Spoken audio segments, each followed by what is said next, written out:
얼마나 큰 기쁨입니까? 하나님을 예배하는 자리에서 일주일 잘 살다가 만날 수 있는 게 하나님의 큰 복인 줄 믿습니다. 글에는 작은 표현에 따라서 내용이 완전히 달라지는 경우가 많이 있습니다. 각국의 정상들이 회담을 하고 뭔가 발표문을 발표할 때에 문구 하나 때문에 몇 시간 동안 끙끙거리거나 또 갈등을 겪는 경우가 있습니다. 그 단어 하나를 넣느냐 넣지 않느냐, 표현을 이렇게 하느냐 저렇게 하느냐에 따라서 내용이 달라질 수 있기 때문에 정말 세세하게 살펴보고 그리고 발표를 하게 되어지죠. 오늘 본문 속에 보면 예수님께서 세리들과 함께 식사하는 장면이 있는데, 이 식사하는 장면에 대한 표현 두 가지가 나오지만 조금 미묘한 차이가 있습니다. 14절 말씀을 보시면 15절에 보시면 그의 집에 앉아 잡수실 때에 그는 세리였던 레위를 가리켜요. 세리였던 레위의 집에 앉아 잡수실 때에 많은 세리와 죄인들이 예수와 그의 제자들과 함께 앉았으니라는 표현이 있습니다. 여기 앉았다라고 하는 표현은 음식을 먹기 위해서 비스듬히 누워 있는 거예요. 그러니까 식사하는 장면을 얘기해요. 많은 세리와 죄인들이 예수와 그의 제자들과 함께 앉았으니, 이게 마가의 표현입니다. 그런데 16절에 보면 바리새인과 서기관들이 이 사실을 비판할 때 이렇게 말하고 있습니다.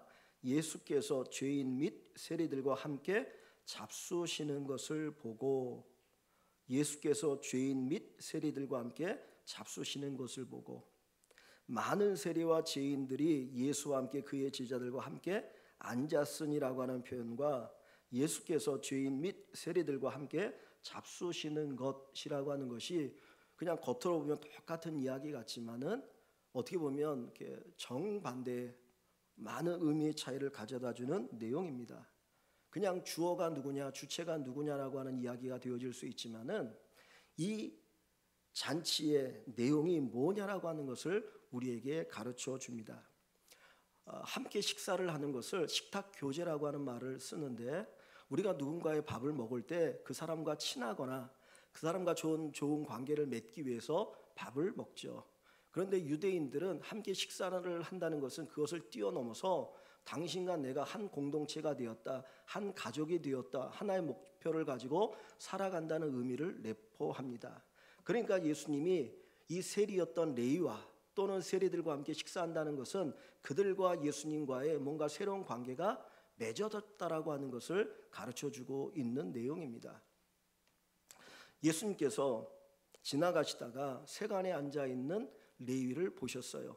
이 세관은 이 가버나움에 있는 세금을 거두는 장소입니다. 가버나움이라고 하는 도시는 이 갈릴리 지역에서 가장 큰 도시였고, 모든 도로가 이 가버나움을 중심으로 해서 뻗어나갔습니다. 그러다 보니까 많은 사람들이 가버나움으로 통과하고 많은 물자들이 가버나움을 지나갑니다.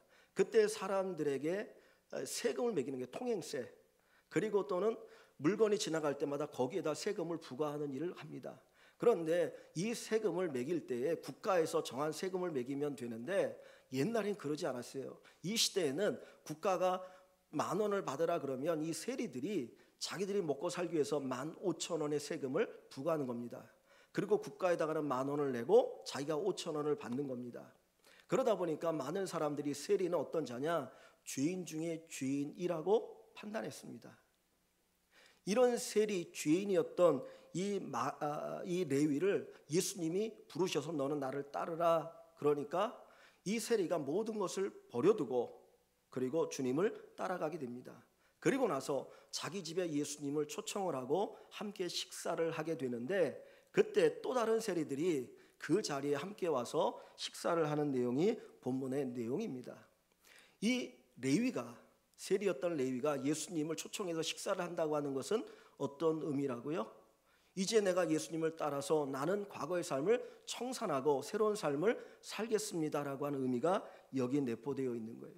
이전에는 그는 죄인이었습니다. 이전에는 다른 사람들의 피눈물을 빨아먹는 죄인 중에 죄인이었습니다.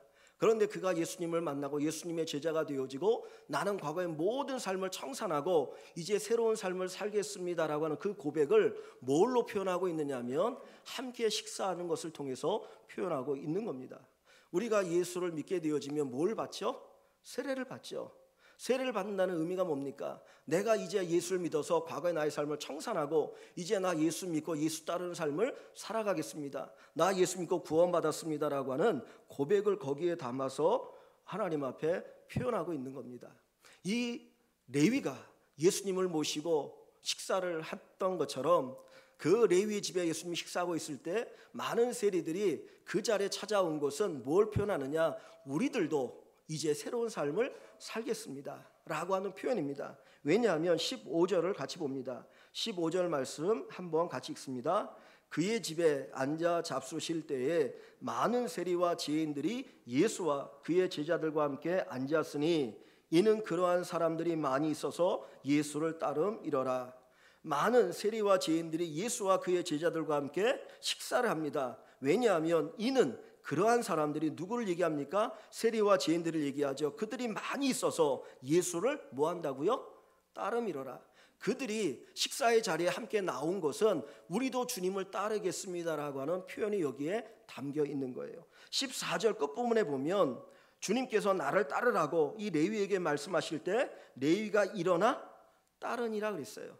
주님을 따르는 주의 제자가 되는 것처럼 이 많은 세리들도 예수님을 따르고 예수님의 제자가 되어서 이제 나는 새로운 삶을 살겠습니다라고 하는 그 고백이 주님과 함께 식사하는 거예요. 우리들이 1년에 몇 차례 성찬식을 합니다. 그죠? 이제 조금 있으면 고난주일이 오면 이제 성찬식을 하면서 세례를 받으신 분들이 작지만 떡과 잔을 나누게 되어집니다. 그게 뭘 의미하는 거예요? 주님과 우리가 하나입니다. 우리가 영적으로 하나의 가족입니다.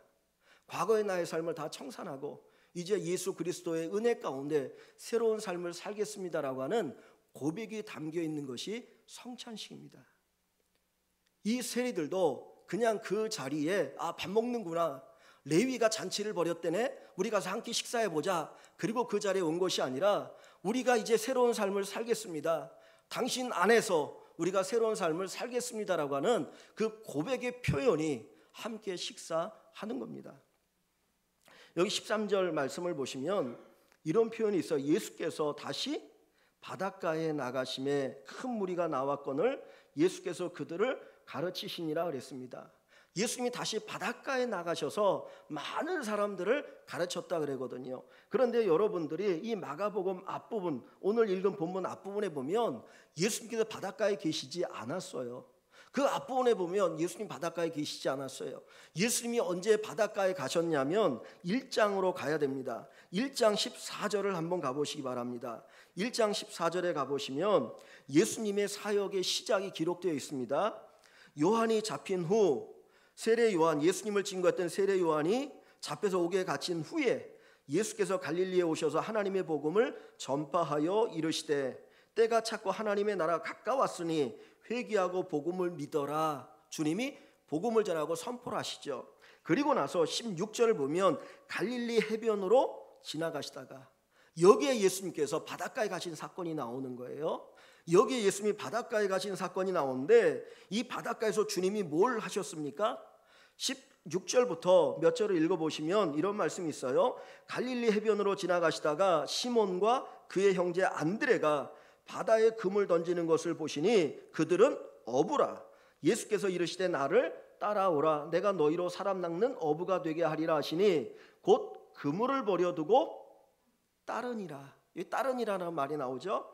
18절 곧 그물을 19절 조금 더 가시다가 세베대 아들 야고보와 그 형제 요한을 보시니 그들도 배에 있어 그물을 깁는데 곧 부르시니 그 아버지 세베대를 품꾼들과 함께 배에 버려두고 예수를 따라가니라. 지금 여기에 따라간다는 건 뭡니까? 예수님의 제자가 된다는 거예요. 우리들이 너무나 잘 아는 것처럼 누가복음 5장에 보면 베드로와 그의 형제 친구들이 밤새도록 고기를 잡지만 한 마리도 잡지 못했어요. 그때 주님이 그들에게 찾아오셔서 말씀을 전하시고 깊은 곳에 그물을 내리라고 했더니 많은 물고기를 잡습니다. 그물이 찢어질 정도로. 그리고 나서 베드로가 뭐라고 말합니까? 내가 주인입니다. 나를 떠나십시오. 주님께서 그를 부르시면 내가 너를 사람 낚는 어부가 되게 하리라. 너를 나를 따르라고 말씀하셔요. 그 이야기를 오늘 이 마가복음에는 간략하게 기록하고 있는 거거든요. 자, 여기 보시면 예수님께서 다시 바닷가에 나가셔서 가르쳤고 그리고 레위를 부르셨고 잔치를 벌였다라고 하는 것은 결국은 그 앞에 있는 네 제자를 부르는 사건과 이 사건이 뭔가 연결되어 있다는 것을 가르쳐 주는 거예요. 주님이 네 제자를 부를 때 그들이 모든 것을 버려두고 예수를 따라 제자의 삶을 사는 것처럼 이 레위도 그리고 이 세리들도 예수님의 부름에 응답하여서 과거의 그 죄악된 삶을 다 청산하고 이제는 새로운 삶을 살겠습니다라고 하는 그 고백을 담아서 예수님이 식사하는 그 자리에 함께 와서 함께 먹고 마시면서 이제 제가 예수님의 한 가족입니다라고 하는 고백이 담겨 있는 겁니다. 요한계시록 3장 20절에 보면 예수님께서 이런 말씀하셔요. 내가 문 밖에서 문을 두드리노니 누구든지 내 음성을 듣고 문을 열면 내가 그에게로 들어가 그와 더불어 먹고 마시리라 그랬습니다. 이 말의 의미가 뭡니까? 예수님께서 우리 집의 문을 두드린다는 건가요? 우리의 마음의 문을 두드린다는 거죠.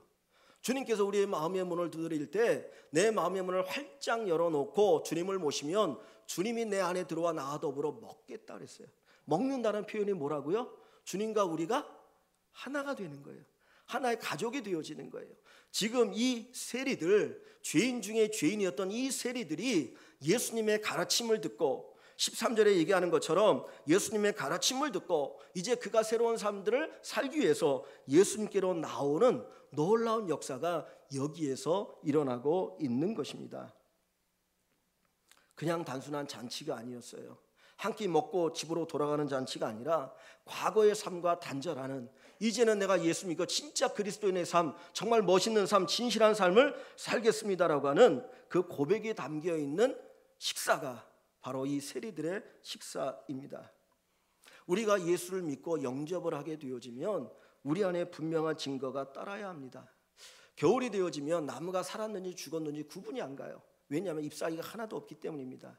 그런데 봄이 되어지면 그 살아있는 나무에는 잎사귀가 나오고 여름이 되면 활짝 꽃이 피고 가을이 되어지면 열매가 맺어집니다. 살아있는 것은 증거가 있습니다. 내가 예수 믿고 구원받았다면 내 안에 분명한 증거가 있는 거예요.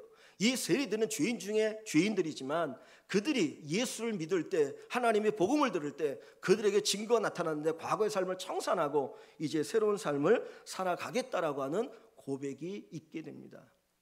세례 요한이 자기에게 물세례받기 찾아오는 사람들에게 책망을 하면서 너희가 회개하라, 하나님의 나라 가까웠다라고 얘기합니다.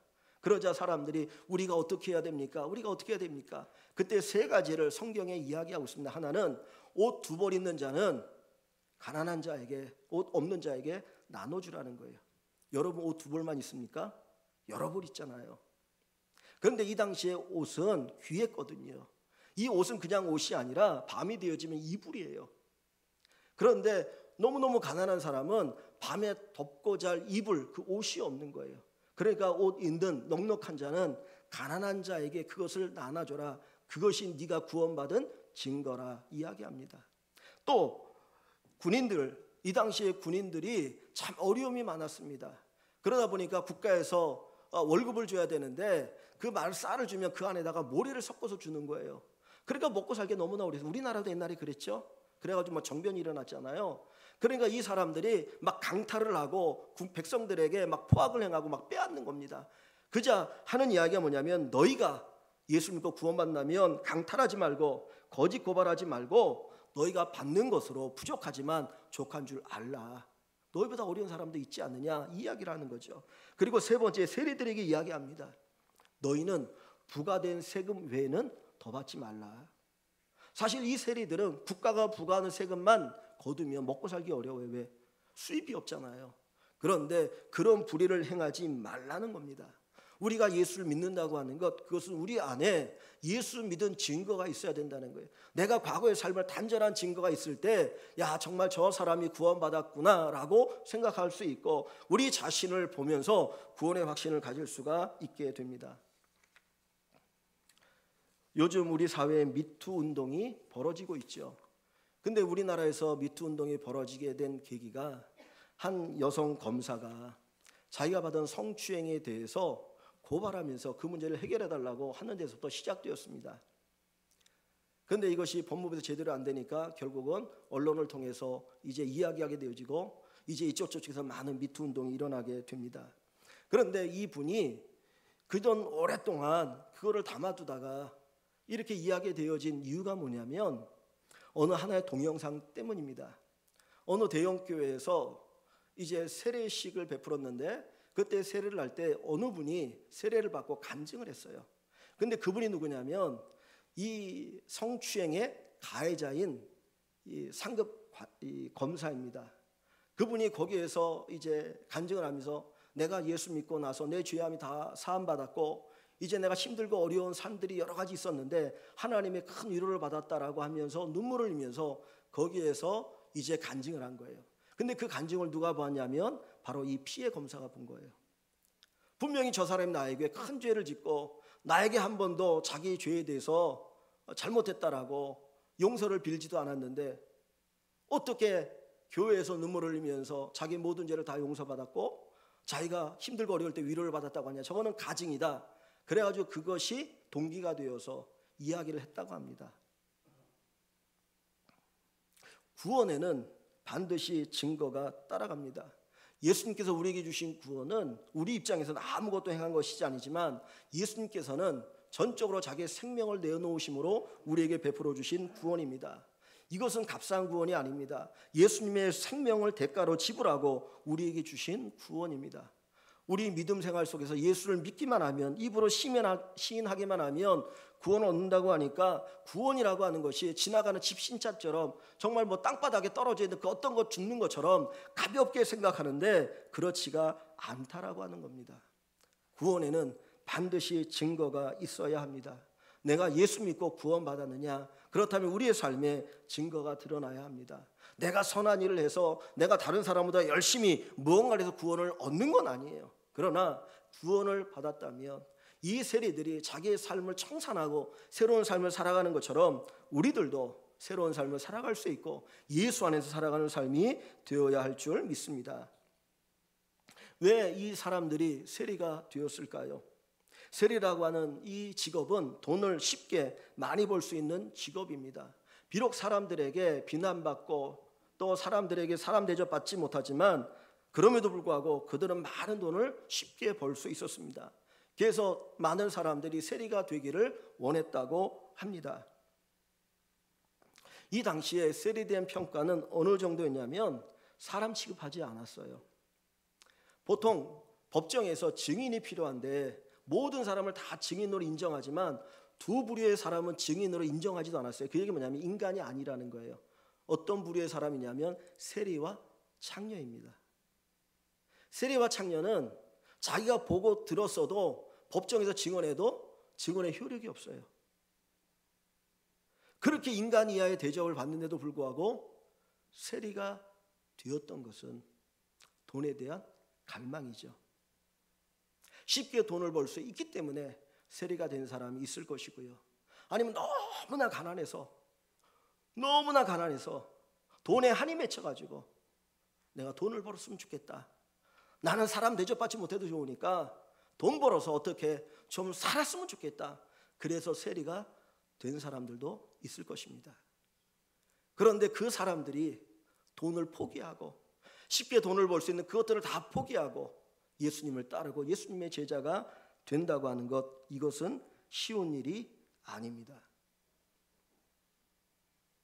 그들은 쉽지 않은 길이었지만 예수님을 영접할 때에 구원받았을 때 기꺼이 과거와 단절하고 새로운 삶을 출발하였습니다. 오늘 우리 예수 믿는 저와 여러분들이 정말 내가 예수를 믿고 내 안에 예수님이 계시다면 내가 정말 끊어야 될 것이 있다면 과감하게 끊어버릴 수 있고 새로운 삶, 하나님이 기뻐하는 삶, 그리고 하나님께 영광이 되어지는 삶을 향해서 달려갈 수 있기를 주님의 이름으로 간절히 축원합니다. 이 세리들이 이것들을 포기할 수 있었던 이유가 무엇입니까? 예수님께서 하나님과 비교할 수 있는 이 세상에 한 가지를 이야기하실 때 뭘 말씀하셨냐면 돈을 말씀하셨어요.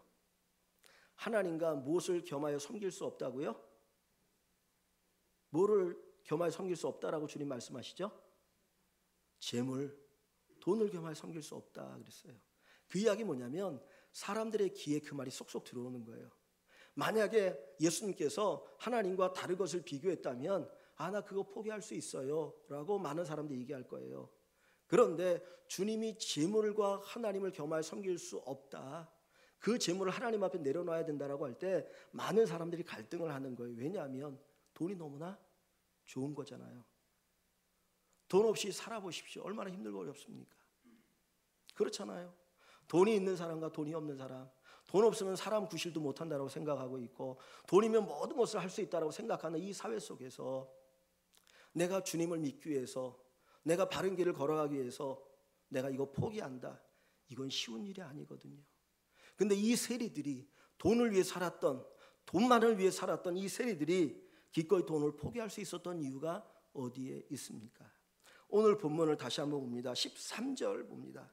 13절을 같이 읽습니다. 예수께서 다시 바닷가에 나가심에 큰 무리가 나왔거늘 예수께서 그들을 가르치시니라. 그리고 나서 이제 세리들이 새로운 삶의 출발을 보여줍니다. 결국 이 세리들이 새로운 삶을 살 수 있게 만들었던 동기는 어디에 있어요? 예수님의 가르침에 있다는 거예요. 이 세리들이 예수님의 가르침을 듣고 나니까 그들의 삶이 달라지기 시작했습니다. 예수님의 가르침은 천국 복음입니다. 예수님은 천국 복음을 가르치셨고 천국 복음을 듣고 이 세리들과 제자들과 많은 사람들이 새로운 삶을 살게 됩니다.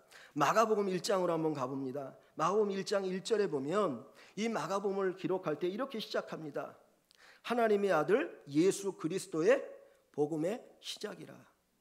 다른 복음서와 달리 이 마가는 이 예수님의 행적을 기록하면서 마가복음은 하나님의 아들 예수 그리스도의 복음의 시작이다라고 선포하고, 그리고 나서 여러 가지 사건과 예수님의 가르침을 기록하고 있습니다.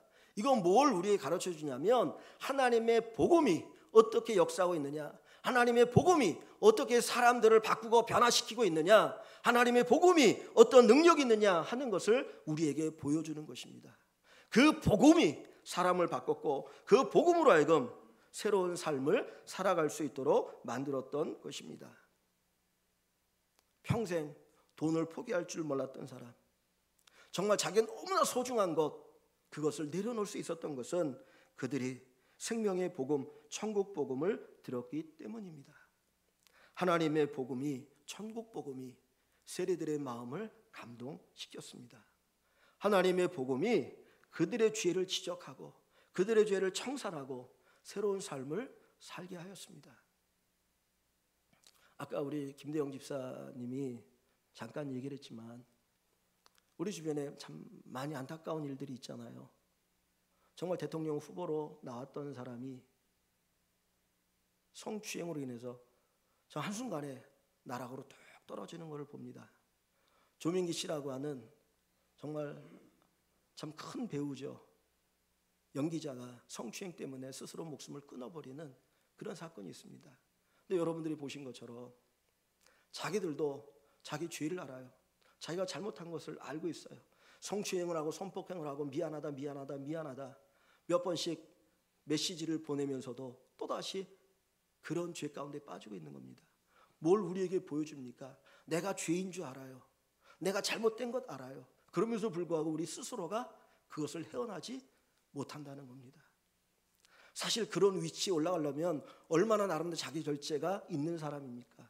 얼마나 나름대로 강한 사람입니까? 그럼에도 불구하고 그 죄의 달콤함에 빠져서, 그 죄가 주는 편리함에 빠져서 헤어나지 못하고 그냥 무너져 버리는 그 모습을 볼 수 있습니다. 우리가 어떻게 죄로부터 돌이킬 수 있겠습니까? 내가 잘못되어지는 삶을 알면서도 우리가 돌이킬 수 있는 힘이 우리에게는 없어요. 그런데 복음이 들어오면, 하나님의 복음이 우리에게 들어오면 그 복음이 우리 삶을 바꿀 수 있다는 거예요. 이 세리들에게 있어서 돈이 얼마나 귀합니까? 오늘 우리에게 정말 소중히 여기는 것들이 있지요. 그런데 그것을 내려놓을 수 있는 것은 하나님의 복음, 하나님의 사랑, 하나님의 은혜가 임하는, 하나님의 능력이 임하는 이 복음이 들어오게 되어지면, 복음을 받으면 내려놓을 수 있다는 거예요. 우리는 내려놓는다, 포기한다는 말을 합니다. 내가 포기할 수 있을까요? 내가 내려놓을 수 있을까요? 아니요, 우린 내려놓을 수 없어요. 제가 끊임없이 여러분들에게 내려놓으라고, 내려놓아야 된다고 설교할지라도 여러분의 힘으로는, 여러분의 의지로는 그 어떤 것 하나 내려놓지 않습니다. 우리에게는 내려놓을 힘이 없어요. 그런데 하나님의 복음, 이 생명의 복음, 하나님의 사랑이 살아 움직이는 이 복음을 우리가 듣게 되어지면 그 복음으로 내려놓게 되는 거예요. 왜냐하면 그 복음이 가져다주는 은혜가 크기 때문입니다. 그 복음이 우리에게 큰 사랑과 큰 은총과 좋은 것들을 우리에게 주시기 때문에 내가 내려놓으려고 해서 내려놓는 것이 아니라 그냥 저절로 내려놓게 되어지는 것입니다. 제가 목사가 되기 위해서 종신대학에 들어갈 때, 그때는 신학대학을 졸업해야만 목사가 되는 줄 알았어요. 신학대학원 3년을 더 공부해야 목사가 되는데 그때 누가 가르쳐준 사람도 없고, 그러니까 목사가 되기 위해서 이제 신학대학을 들어갔습니다. 그리고 한쪽에 제 마음에 있던 생각이 뭐냐면, 나의 젊음은 다 끝났구나. 이제 20대에 이 청춘에 마음껏 놀아야 되는데 다 끝났네. 양복을 입고 007 가방을 들고 정말 재미없게 살아야 되는가 보다, 그런 생각을 가지고 학교에 들어갔습니다. 제가 고등학교 3년을 다니면서 저에게 소망은 뭐냐면, 대학만 들어가 봐라, 진짜 열심히 놀아야지, 그 생각이 있었어요. 그래서 캠퍼스가 좋은 것, 화려한 것, 그거 바라보고 공부를 했었는데, 근데 하나님께서 그 길로 인도하시더라고요. 처음에 재미없는 인생 어떻게 살지, 근데 한 주 가고 두 주 가면서 아니더라고요. 내가 알지 못했던 기쁨이 거기 있었고, 즐거움이 있었고, 일주일에 4번씩 화수목금 예배를 드리는데 그 예배 시간이 너무 은혜로웠어요. 젊은 청년들이 1000여 명이 함께 모여서 찬양할 때 그 찬양 소리가 마치 천사의 합창 소리 같은 기쁨이 있었고, 함께 믿음의 형제들이 모여서 같이 이야기할 때 거기에 은혜가 있었고, 또 토요일 날마다 그 장애 아동 시설에 가서 함께 예배를 드리고 그들과 놀아줄 때 하나님이 주시는 은혜가 있었어요. 내가 뭔가를 내려놓은 게 아니고 포기한 게 아니라 하나님이 주시는 은혜가 너무나 크니까 다른 것들은 자연스럽게 내려놓게 되더라고요. 우리 스스로가 죄악의 달콤함을 이길 수는 없어요. 이 세리들이 어떻게 그 돈을 내려놓을 수 있겠습니까? 그런데 하나님의 복음이, 하나님의 은혜가 임하고 나니까 그들이 내려놓게 되어지는 겁니다. 이 시대의 사람들은 돈이 전부이라고 생각합니다. 돈이 많으면 성공했고 돈이 없으면 실패했다고 생각합니다. 돈이 많으면 행복하다라고 생각하고 돈이 없으면 불행하다라고 생각합니다. 어떤 분이, 지금 우리 교회 나오지 않는 분인데 어떤 분이 저한테 그러더라고요. 목사님 목회에 성공했다라고 얘기를 하더라고요. 여러분, 제가 목회에 성공한 사람입니까? 실패한 사람입니까? 모르죠. 저도 모르겠는데, 근데 그분의 평가는 뭐냐면, 교회도 짓고 어느 정도라도 안정된 것 같으니까 성공한 거 아닙니까? 라는 얘기를 하더라고요. 이것이 예수 믿지 않는 다른 사람이 얘기를 했다면 이해할 수 있어요. 왜냐하면 세상은 겉모습 보고 물질 보고 평가하니까.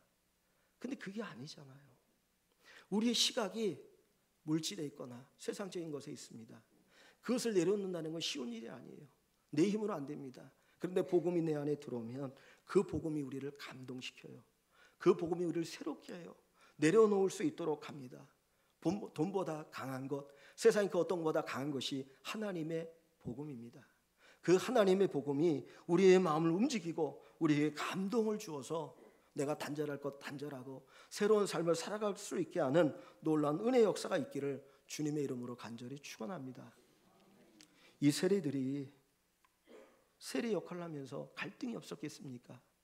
인간 대접 못 받는데, 나 이거 간도해야 되는데, 나 이렇게 살면 안 되는데, 그러면서도 왜 못 간두나요? 그 돈이 주는 편리함, 그 돈이 주는 쾌락, 그 돈이 주는 달콤함 때문에 못 간둔 거 아닙니까? 그런데 주님 만나고 복음을 들으니까 내려놓을 수가 있게 되었던 것이죠. 저와 여러분들이 하나님의 복음을 듣기를 원합니다. 생명의 복음, 천국 복음을 들으며 살아갈 수 있게 되기를 원합니다. 오늘 우리가 읽은 본문 속에는 예수님과 세리들만 등장하는 것이 아니라 바리새인과 서기관들이 등장하고 있어요. 이 사람들은 스스로 의롭다라고 자랑하는 사람들입니다. 나는 의인이야, 나는 종교적으로 조금 더 흠이 없는 사람이야 라고 당당하게 이야기합니다. 그런데 그들 안에는 뭐가 없느냐? 복음이 없어요. 그들 안에는 천국 복음이 없어요.